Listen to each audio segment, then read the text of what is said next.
തകർത്ത് പിടിച്ചപ്പോൾ ചേച്ചി നേരിൽ കണ്ടിരുന്നു ഇത്? ആ, ഞങ്ങളവിടെ ഇരിക്കുമ്പോൾ എന്തായാലും ഞങ്ങൾ 11ാം വാർഡിലായിരുന്നു. എൻ്റെ മോൻ്റെ ഓപ്പറേഷൻ ഇന്നലെ കഴിഞ്ഞത്. ഞങ്ങൾ മോന് ഫുഡ് കൊടുത്തിട്ട് എക്സ്റേ എടുക്കാൻ പോകാൻ തയ്യാറായപ്പോഴാണ് ഞങ്ങൾ ഇരിക്കുന്ന അപ്പുറത്തെ സൈഡ് തന്നെ മുകളിൽ നിന്ന് ഇടിഞ്ഞിങ്ങനെ വീണുകൊണ്ടിരിക്കുമായിരുന്നു. അപ്പം തന്നെ ഞങ്ങൾ മറ്റൊന്നും നോക്കിയില്ല. മോനെ കട്ടിലോടുകൂടി തന്നെ പൊക്കി ഞങ്ങൾ ഇങ്ങോട്ട് ഇപ്പറേ ഞാക്കുമായിരുന്നു. ഒരു കട്ടിലൂടെ പൊക്കി ഇവിടെ കൊണ്ടിടുമായിരുന്നു. ഇട്ടിട്ട് ഞങ്ങൾ ഇവിടെ 3ാമത്തെ നിലയിൽ പോയി. ഞങ്ങൾ നേരത്തെ കിടന്നെടുത്ത് പോയപ്പോൾ അവർ പറയുന്നു ഇവിടെ അല്ല കിടത്തേണ്ടതെന്ന്. അങ്ങനെയാണോ സാർ ചെയ്യേണ്ടത്? അതാണോ അതിൻ്റെ മര്യാദ? നമ്മൾ ജീവനല്ലേ നോക്കേണ്ടത്? ഞങ്ങൾ പറഞ്ഞ കെട്ടിടം ഇടിഞ്ഞ് വീണ് ഞങ്ങൾ അവിടുന്ന് ഓടുമായിരുന്നെന്ന് പറഞ്ഞു. അപ്പോൾ ഇവർ പറഞ്ഞു 4ാമത്തെ നില ഓർത്തോയിൽ പോകാൻ പറഞ്ഞ്.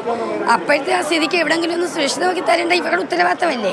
അപ്പോൾ 4ാമത്തെ നില ചിലപ്പോൾ അവർ പറയും ഡോക്ടർ ഇല്ല, ഡോക്ടർ പറയുന്നത് ഞങ്ങൾക്കൊന്നും ചെയ്യാൻ പറ്റുന്ന സിസ്റ്റർമാർ പറയുന്നത്.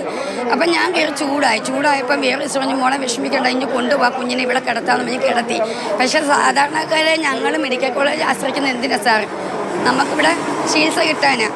ഇവിടെ അതൊരു ഓപ്പറേഷത്തിൻ്റെ സാധനം ഒന്നുമില്ല. ഞങ്ങൾ വലിയ വില കൊടുത്ത് പുറത്തുനിന്ന് വാങ്ങിച്ചു കൊടുത്ത എൻ്റെ മോനെ ഇന്നലെ എന്നെ ഓപ്പറേഷൻ നടത്തിച്ചത് തന്നെ.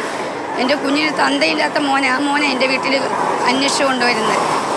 അറിയാമോ ചേച്ചി, ഈ സംഭവം നടക്കുന്ന സമയത്ത് ഈ കെട്ടിടത്തിൻ്റെ ഇടിഞ്ഞു വീണ ഭാഗത്തടക്കം മറ്റാരെങ്കിലും, ഇപ്പം 3 പേരുണ്ടായിരുന്നു എന്നുള്ളതാണ് കിട്ടുന്നത്, മറ്റാരെങ്കിലും ഉള്ളതായിട്ട് നമുക്ക് സംശയിക്കാൻ പറ്റുമോ?